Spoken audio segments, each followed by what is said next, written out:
नमः हरे हराये नमः। हरे कृष्णा। आज हम भगवत गीता अध्याय 6 श्लोक नंबर 6 सीखेंगे। चलिए शुरू करते हैं। बंधुरात्मात्मनस्तस्य येनात्मैवात्मना जिताः अनात्मनस्तु शत्रुत्वे वर्तेतात्मैव शत्रुवत्। अब हम इसे धीरे धीरे बोलकर समझते हैं। बंधुर आत्मात्मनस्तस्य येनात्मैवात्मना जितः अनात्मनस्तु शत्रुत्वे वर्तेतात्मैव शत्रुवत्। अब हम फिर से गाते हैं। बंधुरात्मात्मनस्तस्य येनात्मैवात्मना जितः अनात्मनस्तु शत्रुत्वे वर्तेतात्मैव शत्रुवत्। अब हम देखते हैं भगवान श्री कृष्ण इस श्लोक में हमें क्या बता रहे हैं। जिसने मन को जीत लिया है उसके लिए मन सर्वश्रेष्ठ मित्र है, किंतु जो ऐसा नहीं कर पाया उसके लिए मन सबसे बड़ा शत्रु बना रहेगा। हरे कृष्णा। चलिए अब हम प्रभु जी से इस श्लोक के बारे में और अच्छे से समझते हैं। हरे कृष्णा जी। तो यहाँ पर भगवान श्री कृष्ण बता रहे हैं कब मन हमारा मित्र बनता है और कब हमारा शत्रु बनता है। क्योंकि पिछले श्लोक में भगवान ने बोला था इस मन के द्वारा हमें अपना उद्धार करना है और इसी मन के द्वारा हम कई बार पतन की ओर लेके जाते हैं। तो ये मन ही हमारा डबल एजेंट है, कभी वो शत्रु की तरह काम करता है और कभी मित्र की तरह। अब कब वो शत्रु बन जाता है और वो कब वो मित्र बन जाता है, तो भगवान ने बड़ा ही स्पष्ट उत्तर दिया। मन अगर हमारे वश में है तो इसका मतलब है यह मन हमारा सबसे बड़ा मित्र है, और अगर हम इस मन के वश में हैं तो ये मन बहुत बड़ा शत्रु है। बहुत सारे लोग अपनी इच्छा पूर्ति के लिए बहुत कुछ कार्य करते हैं, तो अपने मन में जो आनंद प्राप्त करने का प्रयत्न करते हैं संसार के भोगों के द्वारा, और उनको लगता है कि चलो ठीक है मेरा मन है, खुश हो गया, मज़ा आ गया, पर वास्तव में वो बहुत बड़ा शत्रु है। उसको ऐसा है जैसे कि सांप को जब दूध पिलाया जाता है तो सांप प्रसन्न नहीं होता, उसका जहर और बढ़ता है। ऐसे ही जब भी हमने अपनी भौतिक इच्छाओं की पूर्ति करने का प्रयास किया और वो इच्छा पूरी हुई, तो वास्तव में वो हमारे लिए और ज़्यादा खतरा है। क्यों खतरा है? क्योंकि जितना संसार के सुखों के लिए मन भागेगा उतना हम भगवान से दूर रहेंगे, और जितना हम भगवान से दूर रहेंगे उतने तक हम इस जीवन में और इस जीवन के अंदर बहुत दुख पाते हैं। तो भगवान हमको सावधान कर रहे हैं कि मन के अंदर 100 इच्छाएं आएगी, उसमें से कौन सी इच्छाओं को पूरा करना है और कौन सी इच्छा को पूरा नहीं करना है। तो जो जो इच्छाएं हमको भगवान की ओर लेके जाती है, भगवान की भक्ति में हमको आगे बढ़ाती है, ऐसी सारी इच्छाओं का आप प्रयत्न कीजिए पालन करने का, पूरा करने का। जैसे मन में आ रहा है जी मेरे को एक बार वृंदावन जाना है, तो ये इच्छा कैसी है? ये इच्छा है जो आपको भगवान के करीब लेके आएगी। तो ऐसी इच्छा को आप अवश्य पूरा कीजिए। कई सोचते हैं जी हमें एक बार हरिद्वार में गंगा जी के घाट पर बैठकर भागवत की कथा सुननी है, बहुत अच्छी इच्छा है। ऐसी इच्छा को आप अवश्य पूरा कीजिए। जो जो इच्छाएं आपको भगवान के रास्ते की ओर लेके जाए, उन सारी इच्छाओं को आप अच्छे से पूरा करने का प्रयत्न कीजिए। पर जो इच्छा है कि जी बहुत समय हो गया जी, हर रोज जब करते हैं, आज एक दिन छुट्टी कर लेते हैं, रविवार को भी तो सब लोग छुट्टियां रखते हैं, चलो ऐसा करते हैं हर रविवार की माला की छुट्टी। तो अगर ऐसी कोई इच्छा है तो उस इच्छा को स्वीकार नहीं करना है। हमारा मन कई बार बोलेगा, अरे बोर हो गए यार, हर रोज गीता जी सुन सुन के, चलो कुछ नया करते हैं आज। तो जब भी हमको मन भक्ति से दूर ले जाने के बारे में कोई भी इच्छा बताता है तो हमको सावधान हो जाना चाहिए। कई बार ऐसा मन करता है, अरे पूरा समय पड़ा है, माला आराम से करेंगे, सुबह सुबह जल्दी क्या है, दोपहर तक कर लेंगे, सुबह सुबह काम बहुत है। ठीक है जी, सुबह सुबह काम काज में लगा दिया, दोपहर हो गई, क्या दोपहर को थोड़ा और अर्जेंट काम आ गया है, ऐसा करते हैं माला शाम को करेंगे। ठीक है, वो भी कर लिया। शाम करते करते रात हो जाती है। अब रात को जैसे ही माला देखी, अरे ये तो बहुत बड़ा पहाड़ है, 16 माला कैसे होगी, और झपके आ रही है ऊपर से। और फिर लगता है कि पूरा दिन हमने इधर उधर की चीज़ों में व्यर्थ कर दिया। तो मन हमको क्या करता है, डिस्ट्रैक्ट करता है, हमको भ्रमित कर देता है। जो हमारे लिए आवश्यक है उसको और दूर लेके चला जाता है। इसीलिए भगवान हमको सचेत करते हैं, आप ये मत सोचिए कि मन हमारा अपना है। क्यों? क्योंकि अंदर से आवाज़ आ रही है, तो अंदर से आवाज़ आने वाली हर आवाज़ सही नहीं होती। और इसीलिए शास्त्र हमको बहुत सारी कथाओं के माध्यम से सिखाते हैं कि जो अपने मन के घोड़े पे बैठ के भागता है, चाहे वो भक्ति भी करता है तो भी वो दुख पाएगा। क्यों? क्योंकि जो लोग ये समझते हैं जी मुझे बहुत आता है, मैं अपने हिसाब से भक्ति करूँगा, मेरा मन करता है उतनी भक्ति करूँगा, तो समझ लीजिए ये व्यक्ति कहीं नहीं जाने वाला है, वो घोड़ा उसको इधर उधर भटकाता रहेगा। भक्ति में अगर आपको उन्नति करनी है तो मन से पहले भगवान के भक्तों की सुननी है। भगवान के भक्त बोलते हैं मुंह से जप कीजिए, नियमित जप कीजिए, पर मन बोलेगा अरे मुंह से क्यों जप करना है, मन में है ना भगवान हमारे, मन में जप करेंगे बस, और माला की कहाँ जरूरत है, भगवान कोई गिनते के देखते हैं क्या, नहीं गिनते तो माला की जरूरत नहीं है। तो ऐसा करो, घूमते घूमते माला कर लो।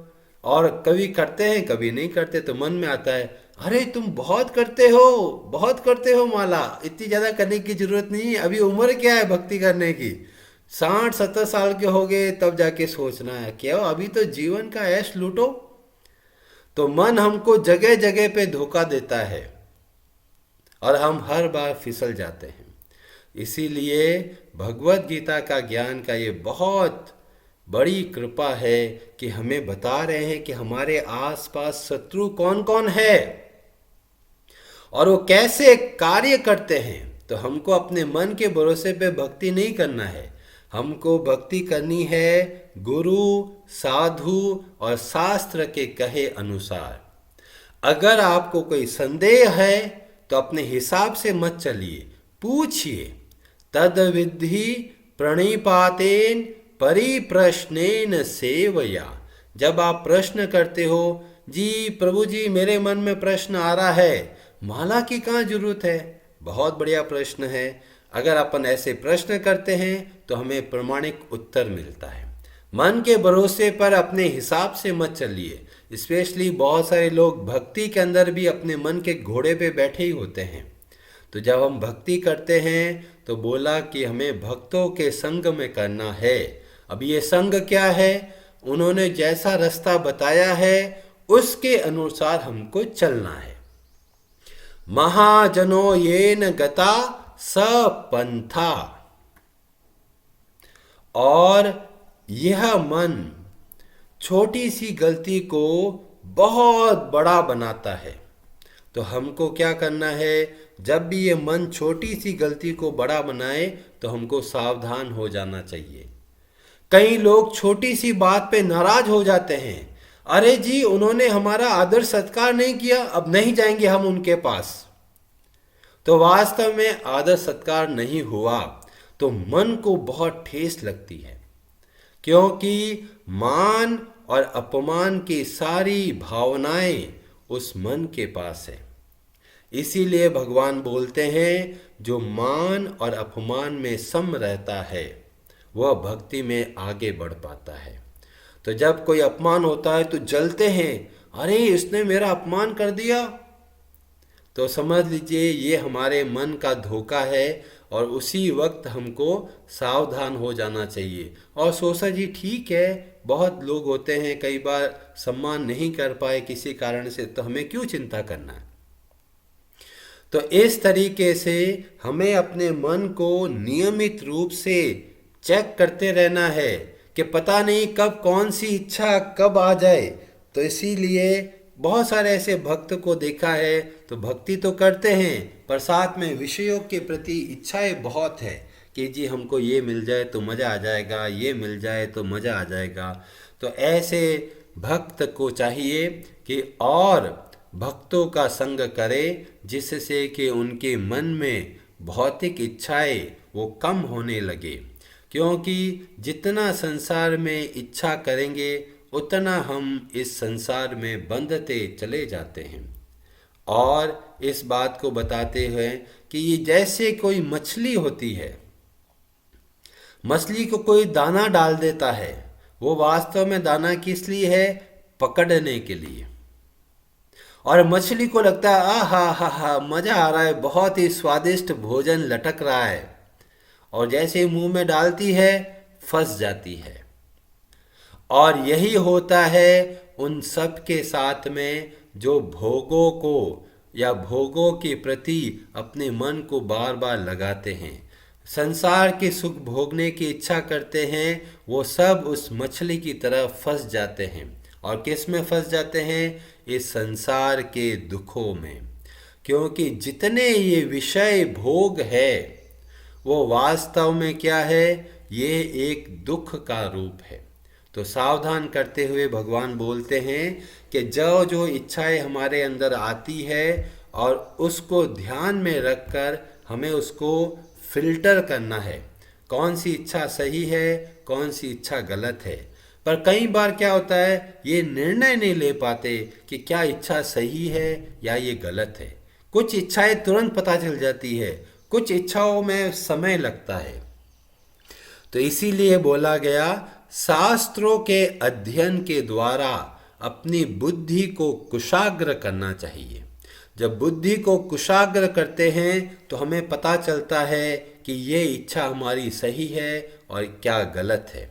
इसीलिए नियमित रूप से जब शास्त्रों का अध्ययन करते हैं तो हमारी बुद्धि बहुत ही तीक्ष्ण और सूक्ष्म और कुशाग्र बनती है। हमें निर्णय लेने में बहुत आसानी हो जाती है, क्योंकि शास्त्रों का अध्ययन किया है तो हमें पता चलता है, अरे उस पुराण में तो ऐसा बोला था पर मेरी इच्छा तो इसी है, तुरंत पता चल जाएगा भाई ये इच्छा हमारी गलत है। तो यह निर्णय लेने की शक्ति आती है जब हम नियमित रूप से शास्त्रों का अध्ययन करते हैं। और जैसे कि पद्म पुराण में कथा आती है, बहुत बार मैंने आपको बताया है, गोकर्ण और धुंधुकारी की कथा। उसमें आप देखेंगे दोनों एक ही परिवार में है। उन दोनों के जो लालन पालन करने वाले पिता आत्मदेव वो एक ही है। एक पिता के दो बच्चे, माताएं अलग अलग है पर दोनों एक ही पिता के हैं, गोकर्ण और धुंधुकारी। अब दोनों का चरित्र में दिन रात का अंतर, इतना बड़ा अंतर कहाँ से आ गया? तो अंतर पता चलता है इच्छाओं का। धुंधुकारी ऐसा था जो संसार के सुख भोगने के लिए हमेशा भागता रहता था, और गोकर्ण वो समय निकाल कर भगवान की भक्ति करते थे। और इस तरीके से इच्छाओं के हिसाब से चलते चलते दोनों का रास्ता अलग अलग था। गोकर्ण जो आगे चल के बहुत बड़े भक्त बन गए और भगवान श्री हरि स्वयं उनको लेने के लिए आए, और उनके प्रयत्न से बहुत सारे लोग भी भगवान के भक्त बन गए। और ये कैसे संभव हुआ? इच्छाओं के आधार पे। कैसी इच्छाएं उन्होंने करी। और वहीं पर दूसरी जगह हम लोग देखते हैं धुंधुकारी के बारे में। धुंधुकारी अपना सारा समय अपने खुद के विषय भोगों में, संसार के सुखों के लिए भागता चला गया और भागते भागते वो एक भयंकर प्रेत बन गया। बड़ा जीवन में दुख व्यतीत किया और फाइनली ये गोकर्ण जी ने आके उसको सहायता करी, उस प्रेत के शरीर से मुक्त करवाया। तो आप देखेंगे ऐसी कथाओं और भी बहुत सारी कथाएं हैं और केवल इच्छाओं के आधार पर ही हम रास्ता बदल देते हैं। एक आपने इच्छा करी कि जी हमको भगवत गीता सुननी है, आप लोग सुबह सुबह नियमित रूप से आने लगे और आपको लगा कि हमारे जीवन में परिवर्तन आ रहा है, हमारी इच्छाएं शुद्ध हो रही है, हमारा आचरण शुद्ध हो रहा है और हम अपने वापस सही रास्ते पे आने लग गए। और कई लोग सोचते हैं जी हर रोज एक ही बात है, जी क्या सुनना हर रोज। ऐसे व्यक्ति देखिए थोड़े समय के बाद में फिर वापस विषय भोगों में, इधर उधर पिक्चरों में, कभी इधर उधर बातों करने में सारा समय व्यर्थ कर देते हैं। तो इसीलिए भगवान के जब सत्संग प्राप्त हो तो उसके बाद में भजन क्रिया करना बहुत आवश्यक है। भजन क्रिया नहीं करेंगे तो वो सत्संग का लाभ नहीं मिलेगा।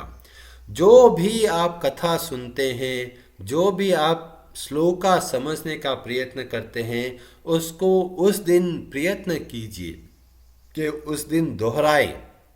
जैसे श्लोक है तो इस श्लोक को याद करने का प्रयत्न कीजिए, हर रोज एक श्लोक याद कीजिए और उसके अनुसार अपने जीवन में परिवर्तन लेके आइए। और जब हम इस तरह से कार्य करेंगे तो हमें पता चलेगा कि वास्तव में हमारा जीवन कितना उन्नत हो रहा है। जो पहले हम इधर उधर छोटी छोटी चीज़ों के लिए दुखी होते थे, कोई भी आके बोलता था और हम रोने लग जाते थे, अब हम मजबूत बनते जा रहे हैं क्योंकि अब हमें वास्तविकता का ज्ञान होने लग रहा है।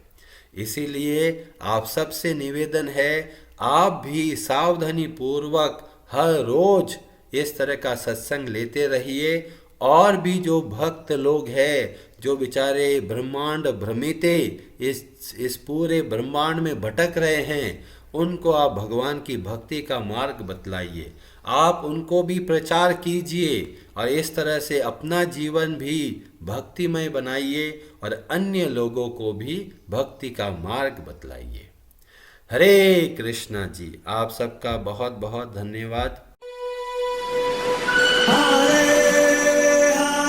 Hare Hare Namaha।